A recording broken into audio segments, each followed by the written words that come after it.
कहानी की शुरुआत हुई एक आदमी को दिखाने से जिसका नाम निकी होता है। वो होटल में बैठकर खाना खा रहा था कि तभी एक लड़की आकर उसके पास बैठ जाती है। वो निकी को कहती है कि वो सामने वाला बूढ़ा आदमी मुझे परेशान कर रहा है, मैं उससे जान छुड़वाना चाहती हूँ। मैं जब से आई हूँ वो समझ रहा है कि मैं अकेली हूँ, अकेली समझकर तंग कर रहा है। उसने फिर निकी से कहा कि तुम थोड़ी देर के लिए मेरी दोस्त होने का नाटक करोगी प्लीज, ताकि उसे ये लगे कि मैं तुम्हारे साथ हूँ और वो मुझे परेशान न करे। उसकी ये बात सुनकर निकी मान तो गया, लेकिन वो लड़की जिसका नाम जेस था उसकी तरफ अजीब तरह से देखने लगता है। जेस पूछती है क्या तुम कोई सीरियल किलर खूनी हो जो इस तरह मुझे घूर रहे हो? निकी कहता है कि मैं कुछ नहीं कह सकता, ये तो सामने वाले पर है कि वो मुझे किस तरह का सोचता है और मैं वैसा बनता हूँ। अब दोनों देर रात तक ऐसी ही बातें करती रही, इनकी दोस्ती हो जाती है। फिर और वक्त साथ गुजारने के लिए कमरे में चले गए, जहाँ तभी एक आदमी कमरे का दरवाजा खोलकर अंदर आ जाता है। वो दोनों को साथ में देखकर चिढ़ गया, निकी पर गन तानकर मारने की धमकी देता है। जेस निकी को बताती है कि ये मेरा हस्बैंड है, बहुत ही पागल इंसान है, अब से पहले भी कई सारे लोगों को मार चुका है और ये देखना तुम्हें भी मार देगा। पर यहाँ निकी डरता नहीं, ना ही खुद को छोड़ने के लिए कहता है, बल्कि उसने तो ये कहा कि प्लीज मुझे मार दो क्योंकि वैसे भी मुझे कैंसर है, तो मर तो मैंने वैसे भी जाना है, तो यार लो तुम ही मार लो। अब असल में निकी यहाँ उसे गोली मारने के लिए उकसा रहा था, पर उसके कहने पर भी वो आदमी गोली नहीं चलाता, इसीलिए निकी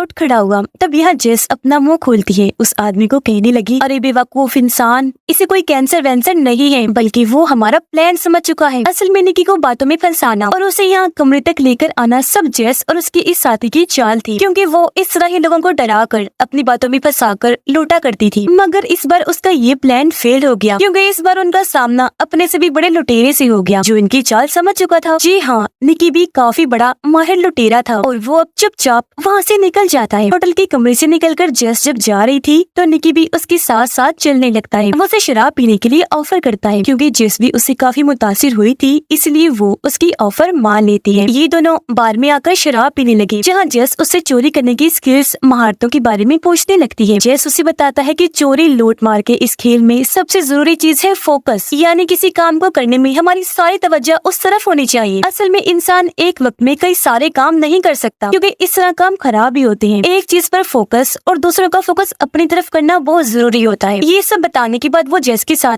इसका प्रैक्टिकल भी करता है, यानी वो उसकी घड़ी और पर्स चुरा लेता है, जिस बारे में जेस को पता भी नहीं चल पाता। वो बताता है कि देख मैं तुम्हारी चीजें आसानी से चुरा पाया क्योंकि तुम्हारा फोकस मेरी तरफ था और मेरा तुम्हारी तरफ, जो देखकर जेस भी काफी चौंक गई, इस महारत से मुतासिर भी होती है। अगले दिन ये फिर से मिली, जेस उससे काफी जिद करती है। तब निकी उसे ये बताने के लिए मान जाता है कि हम लोग टीम में कैसे काम करते हैं, मतलब वो अकेला नहीं था, उसके कई सारे साथी भी निकी के साथ चोरियां अंजाम देते हैं। तो अब जेस भी उसकी टीम का हिस्सा बनकर एक भीड़ वाली जगह पर आती है। सामने की बालकनी में निकी भी खड़ा होकर इन पर नजर रख रहा था। निकी की टीम का एक लड़का जेस को समझाता है कि हम चोरी कैसे अंजाम देंगे और अब ये लोग फौरन अपने काम पर लग जाते हैं। यहाँ जेस की चोरी की महारतें देखकर निकी और उसके साथी काफी हैरान भी हुए, साथ ही खुश भी हो रही थी। यानी निकी बेवकूफ समझ रहा था, लेकिन वो तो काफी स्मार्ट निकली। आगे निकी जेस को वो जगह दिखाता है जहाँ चोरी का सामान बेचा जाता था। यहाँ पर चोरी किया हुआ बहुत कीमती महंगा सामान पड़ा हुआ था, जिनमें से एक नेकलेस जेस को काफी पसंद आ गया। वो उसे उठाकर पहनकर देखने लगती है। निकी उसे ये वापस रखने का कहता है, समझाने लगा ये देखो अभी हम इतने अमीर नहीं हुए कि आराम से अपनी ऐश वाली जिंदगी गुजारें, हमारे पास अभी सिर्फ इतना ही पैसा है कि हम अपना गुजारा कर सके। इस तरह की कीमती चीजें खरीदने का भी हम सोच भी नहीं सकते, यानी अभी हमें और भी बड़ी बड़ी चोरियों की जरूरत है। अब निकी उसे एक कमरे की चाबी देते हुए कहता है कि अभी हमें काफी टाइम के लिए साथ काम करना है, तो मैंने तुम्हारे लिए होटल का एक कमरा लिया है। अब जेस उसे भी साथ आने की जिद करती है ताकि ये और वक्त साथ गुजार सके, लेकिन उसने मना कर दिया कि नहीं मैं अभी मसरूफ हूँ। तो अब गाड़ी लेकर जेस अकेले ही होटल में आ जाती है। वो जब कमरे में थी तभी निकी के बारे में ही सोच रही थी, ऐसा लग रहा था जैसे वो उसे पसंद करने लगी हो। और तभी दरवाजे की बेल बजी। जेस ने जब दरवाजा खोला तो वहाँ और कोई नहीं बल्कि निकी था, यानी वो भी खुद को रोक नहीं पाया और ये दोनों साथ वक्त गुजारने लगते हैं। अब अगले दिन जेस एक आदमी से बात कर रही थी जो निकी का दोस्त ही था, उसके साथ काफी वक्त से काम कर रहा था। दोनों बातें कर ही रही थी कि तभी निकी के दोस्त को दौरा पड़ने लगा, वो दर्द से चिल्लाने लगता है। दरअसल ये सभी निकी और उसके साथियों का ही प्लान था। उसकी हालत देखकर लोग घबरा गए और अब जैसे सबका फोकस उसकी तरफ हुआ, ये लोग अपना प्लान अंजाम देने लगते हैं। सब लोगों की कीमती चीजें चुराने लगे। कुछ ही देर बाद निकी एक एम्बुलेंस लेकर वहाँ आ गया। वो अपनी दोस्त और जेस को गाड़ी में बिठा कर वहाँ से निकल जाता है। रात को निकी और उसके सारे साथी चोरी करके पार्टी कर रहे थे। सब बहुत खुश थे। निकी उन्हें बताता है कि इस बार हमने अपना बहुत बड़ा टारगेट हासिल किया है, $1.2 मिलियन का। उसका एक साथी निकी को सारे पैसे देते हुए कहता है कि इन पैसों को संभालने की जिम्मेदारी तुम्हारी है और हाँ, जुएबाजी से दूर रहना। अगले दिन निकी और जेस एक मैच देखने के लिए स्टेडियम में आते हैं। अब जब एक लड़की अपनी सीट से उठकर वहाँ से जाने लगी तो जेस निकी से ये शर्त लगाती है कि इस लड़की को जाते हुए तकरीबन 8 लोग देखेंगे। निकी कहता है कि नहीं, 8 नहीं, 3 लोग देखेंगे। अब तभी पीछे बैठा एक अमीर आदमी उनसे कहता है कि मेरे हिसाब से उसे 5 लोग देखेंगे, लेकिन उसे 7 लोगों ने देखा। और क्योंकि जेस का अंदाजा काफी ठीक था तो ये शर्त वो जीत जाती है। और अब निकी उस अमीर आदमी के कहने पर ग्राउंड में खेल रहे प्लेयर्स पर शर्त लगाने लगता है, पर 2 बार निकी उस आदमी से शर्त हार जाता है। इसलिए अब निकी उससे 10,000 की शर्त लगाता है। वो अमीर आदमी को कहता है कि अब जो भी प्लेयर बॉल को पकड़ने की कोशिश करेगा उससे कैच छूट जाएगा, जबकि अमीर आदमी कहता है कि नहीं, वो कैच पकड़ लेगा। और अब कुछ ही देर के बाद एक प्लेयर दूसरे की तरफ बॉल फेंकता है तो उसने कैच पकड़ लिया था, यानी कि निकी ये शर्त भी हार गया था। अब तक निकी उस अमीर आदमी से $5,000 से भी ज्यादा पैसे हार गया था। ये देखकर जिसको परेशानी होने लगी वो निकी को कहती है कि चलो अब हमें यहाँ से चलना चाहिए। पर निकी, जिसे बहुत गुस्सा आ गया था, वो और बड़ी शर्त लगाना चाहता था और इस बार वो अपने $1.2 मिलियन की बड़ी शर्त लगाने के लिए तैयार हो गया था। वो अमीर आदमी को कहता है कि चलो $1.2 मिलियन की शर्त लगाओ, हम ये शर्त कार्ड्स पर लगाएंगे। जिसके बाद ये दोनों कसीनो में आ गए और अब निकी सारे पैसे टेबल पर रख देता है। इस सबसे जेस काफी परेशान थी। वो अभी भी निकी को यहाँ से चलने का कह रही थी, लेकिन वो उसकी एक ना सुनकर अमीर आदमी को शर्त के लिए चैलेंज कर देता है। क्योंकि उस आदमी के पास भी बहुत सारा पैसा था, इसलिए वो भी उसके चैलेंज को कबूल कर लेता है। मगर अब बदकिस्मती से निकी टेबल पर रखे $1.2 मिलियन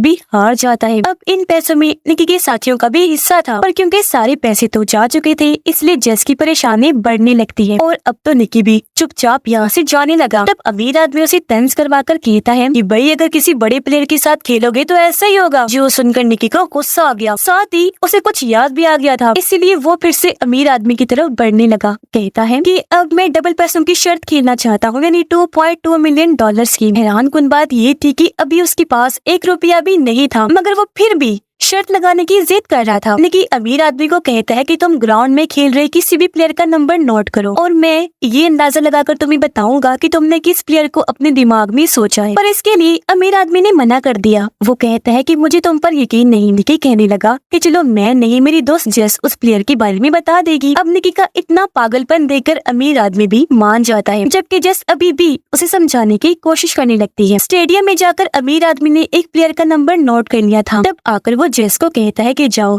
और बताओ कि मैंने किस प्लेयर को अपने दिमाग में सोचा। तब निकी जेस को समझाता है कि अभी बाहर जाओ और बस प्लेयर के बारे में सोचकर मुझे बता देना। जेस ने ऐसे ही किया। वो दूरबीन के जरिए काफी देर तक प्लेयर्स को देखती रही, पर उसे कुछ भी समझ नहीं आती। इस दौरान अमीर आदमी निकी को कहता है कि अगर तुम चाहो तो अभी भी ये बेट वापस ले सकते हो, पर वो मना कर देता है क्योंकि ये रिस्क वो लेना चाहता था। और अब कुछ ही देर बाद जेस प्लेयर की तरफ देखकर काफी हैरान रह जाती है, क्योंकि वहाँ पर निकी का दोस्त भी खेल रहा था जिसने 55 नंबर की टी शर्ट पहनी हुई थी। और अब जेस बिना हिचकिचाई कह देती है कि 55 नंबर वाला ही वो प्लेयर है जो अमीर आदमी ने सोचा है। ये सुनकर अमीर आदमी पागलों की तरह हंसने लगा। कहता है, वेल डन, वाह भाई वाह, तुमने सही अंदाजा लगाया, तुम ये शर्त जीत गई हो। हाँ, 55 नंबर वाला ही वो प्लेयर था। जो सुनकर जेस को भी काफी हैरत हुई, क्योंकि उसे यकीन नहीं आ रहा था कि निकी $2.2 मिलियन जीत गया है। और अब ये दोनों सारे पैसे लेकर यहाँ से निकल जाती है। गाड़ी में आकर जेस निकी पर काफी गुस्सा करने लगी।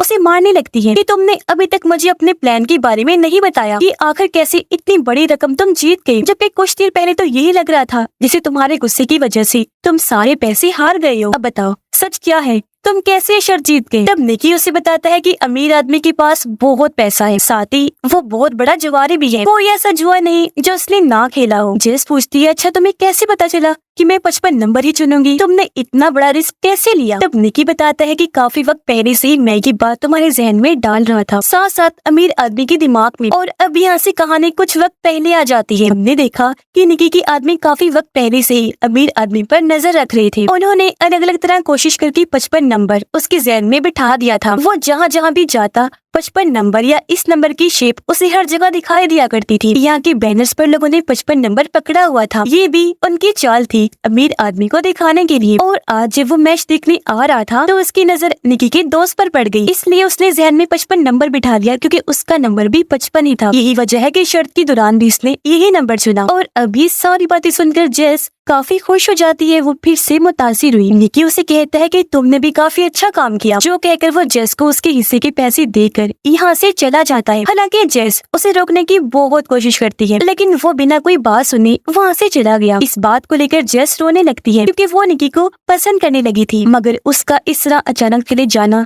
जेस को बहुत बुरा लगता है। और अब यहाँ से कहानी 3 साल के बाद की दिखाई जाती है, जहाँ निकी फिर से एक अमीर आदमी को लूटने का प्लान बनाना था। इस अमीर आदमी का नाम गैरी होता है। उसे खेलों वाली गाड़ियाँ रखने का बहुत शौक था, पर गाड़ियों को ठीक करने के लिए उसे एक अच्छे मैकेनिक की जरूरत थी। इसलिए अब निकी खुद को एक अच्छा मैकेनिक बताकर गैरी से मिलने जाता है। जब निकी वहाँ से चला गया तो गैरी का गार्ड कहता है कि इससे जरा संभल कर रहना, क्योंकि इस आदमी पर मुझे बिल्कुल भी भरोसा नहीं है। फिर अब शाम को निकी एक पार्टी में आया जहाँ उसे गैरी ने ही बुलाया था। पार्टी में जेस भी थी जो गैरी के पास आ जाती है। अब उन दोनों को इतनी पास देखकर निकी समझ जाता है कि ये दोनों ताल्लुक बना चुके हैं। उसे बुरा लगा, इसलिए वो पार्टी से बाहर चला जाता है। वो एक जगह खड़ा ही था कि तभी यहाँ जेस आई। उसे कहती है कि मेरा उसके साथ ताल्लुक बन चुका है, लेकिन वो मेरे माजी के बारे में कुछ नहीं जानता, इसलिए तुम भी प्लीज गलती से भी उसके सामने जिक्र मत कर देना। और अब निकी पार्टी में आकर बहुत सारी शराब पी जाता है क्योंकि उसे ये बात बर्दाश्त नहीं हो रही थी कि जेस मेरे सामने किसी और के इतने करीब है। अब निकी को गुस्सा तो पहले ही बहुत था, ऊपर से उसे शराब का भी खूब नशा चढ़ गया था, इसलिए वो गैरी के मुंह पर जोरदार मुक्का मार देता है। ये देखकर गैरी का गार्ड उसे पकड़ के पार्टी से बाहर निकाल देता है। गैरी उसे जॉब से नहीं निकालता क्योंकि उसे पता था कि उसने ऐसा नशे में किया। वो निकी को माफ कर देता है। अगले दिन गैरी का मैनेजर जब निकी को काम समझा रहा था तो पुल के पास जेस आई, जहाँ गैरी भी लेटा हुआ था। और अब एक बार फिर से उन्हें इतना करीब देखकर निकी जलने लगा। उसका फोकस दोनों की तरफ ही हो जाता है। मैनेजर से मिलने के बाद वो जेस के पास आया। उसे कहता है कि तुम्हें इस तरह के कपड़े पहनकर यहाँ नहीं आना चाहिए था, क्योंकि यहाँ कुछ लोग तुम्हें अजीब तरह से देख रहे हैं, जो बात मुझे बिल्कुल पसंद नहीं आ रही। पर जेस उसकी बातों को नजरअंदाज करके वहाँ से चली जाती है। अगले दिन निकी और जेस एक अलग जगह पर मिले। यहाँ जेस 3 साल पहले होने वाले उस वाकये के बारे में पूछती है, क्योंकि वो ये जानना चाह रही थी कि उस दिन वो जेस को अचानक छोड़कर क्यों चला गया। तब निकी उसे समझाने की या कहेंगे अपनी बातों में फंसाने की फिर से कोशिश करता है, लेकिन वो उसकी बात नहीं सुनती क्योंकि बहुत नाराज थी। इसलिए अब निकी अपने दोस्त के जरिए ही जेस को मनाने की कोशिश करता है, क्योंकि वो जेस का भी काफी अच्छा दोस्त बन गया था। निकी अपने दोस्त के जरिए जेस के पास वही नेकलेस गिफ्ट भेजता है जो उसने चोरी के सामान वाली जगह पर देखा था। इसलिए अब वो अपने इस दोस्त के कहने पर निकी से मिलने के लिए राजी हो जाती है। फिर जब दोनों मिले तो निकी की बातों से जेस समझ जाती है कि वो फिर से मेरे साथ ताल्लुक बनाना चाहता है, पर जेस ने मना कर दिया। वो कहती है कि अब की बार में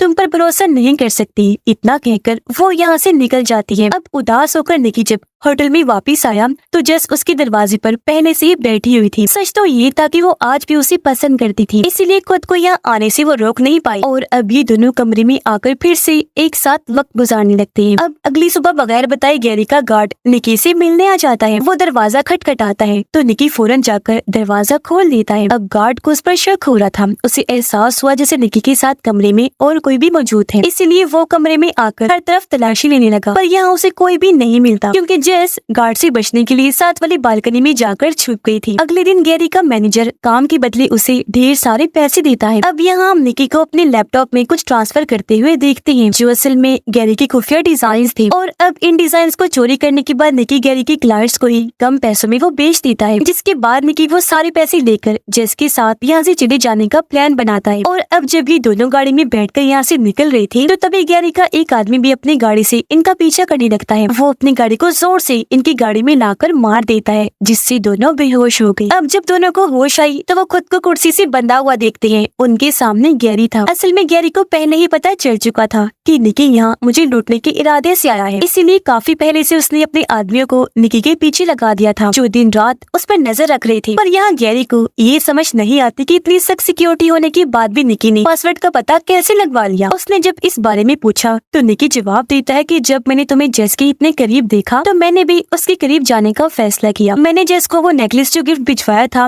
उसमें एक खुफिया चिप लगा दी थी, और जब जेस तुम्हारे कमरे में आई तो चिप के लैपटॉप के पास आने पर मुझे तुम्हारे लैपटॉप की एक्सेस मिल गई। यानी अब मैं तुम्हारे लैपटॉप के साथ कुछ भी कर सकता था, और इसी तरीके से मुझे तुम्हारे पासवर्ड का पता चला। लेकिन हाँ, जेस को इस बारे में कोई आइडिया नहीं था, बल्कि मैंने एक बार फिर प्यार का नाटक करके उसे बेवकूफ बनाया। ये सुनकर गैरी और उसका गार्ड जोर जोर से हंसने लगती है, और अब तभी गैरी जेस के मुंह से टेप हटाता है तो वो भी अपना मुंह खोलती है कि मेरे और गैरी के बीच कभी कोई ताल्लुक था ही नहीं, यानी वो भी उसे लूटने के इरादे से ही आई थी, जिस बारे में गैरी को पता लग गया था। असल में जब जेस गैरी की पार्टी में आई तो उसने वहाँ निकी को देख लिया था, इसलिए वो जानबूझकर गैरी के पास जाने लगी ताकि उसे यही लगे कि वो दोनों ताल्लुक में हैं, जबकि असल में तो ऐसा कुछ भी नहीं था। अब यहाँ जेस निकी से ये कहकर झगड़ा करने लगती है कि तुम एक झूठे धोखेबाज इंसान हो, तुम कभी भी सच नहीं बोलते, तुम्हारी हरकतों की वजह से देखो अब हम मरने वाले हैं। पर उसकी एक ना सुनकर निकी गैरी को एक और कहानी सुनाने लगता है, जिस पर गैरी का गार्ड निकी को गोली मार देता है, ये कहकर कि अब हम इसका एक और झूठ नहीं सुन सकते। जिसके बाद वो गार्ड जेस पर भी गोली चलाने के लिए आगे बढ़ता है। तब गैरी उसे ये कहकर रोक देता है कि मैं यहाँ पुलिस का कोई तमाशा बनाना नहीं चाहता, रुक जाओ जरा, और हाँ, अब से इस मामले को तुम ही संभालोगे। जो कहकर वो यहाँ से चला गया। निकी जख्मी था इसलिए उसकी सांसें रुकने लगती हैं। तब गार्ड जल्दी से आगे आया, एक पंप से उसकी गोली निकाल कर कहता है कि गोली दिल पर नहीं लगी, तुम बच भी जाओगे, जल्दी ठीक भी हो जाओगे। जिसके बाद यहाँ जेस को भी पता चल गया कि गैरी का ये गार्ड और कोई नहीं बल्कि निकी के डैड हैं, जो अब निकी की गोली निकाल चुके थे। वो फिर जेस की मदद से सारे पैसे लेते हैं और जख्मी निकी को लेकर हॉस्पिटल की तरफ चल दिए। ये गाड़ी में थी जहाँ जेस को बातों ही बातों में पता चल गया था कि निकी ने गैरी को लूटने की प्लानिंग 3 साल पहले ही बना ली थी, तो तब से उसके डैड गैरी के लिए गार्ड का काम कर रहे थे ताकि वो अपना भरोसा बना सके। अपने डैड की मदद से उसने गैरी की पासवर्ड का पता लगवाया था, यानी उस टाइम निकी ने झूठ बोला था कि मैंने ये काम जेस के जरिए किया। निकी के कहने पर ही उसके डैड ने गोली चलाई, क्योंकि अगर वो ऐसा ना करती तो गुस्से में गैरी ही दोनों को शूट करके मार देता। और अब जल्दी ये लोग हॉस्पिटल पहुंच जाते हैं। उसके डैड और जेस उसे अंदर ले जाने लगे। अब निक के किए की सजा उसे मिल भी चुकी थी, और क्योंकि जेस भी उसके जैसी ही थी इसलिए माफ कर उसे अपना लेती है। और अभी दोनों ऐसे ही अपनी महारतों से चोरियां करते रहेंगे और अपनी जिंदगी काफी अच्छे से गुजारेंगे। यानी अब इनका सिर्फ गुजारा ही नहीं होगा बल्कि ये आराम से ऐश वाली जिंदगी जी सकते हैं, जो दोनों का ही सपना था। और इसी के साथ ही इस फिल्म की कहानी भी यहीं पर खत्म हो जाती है।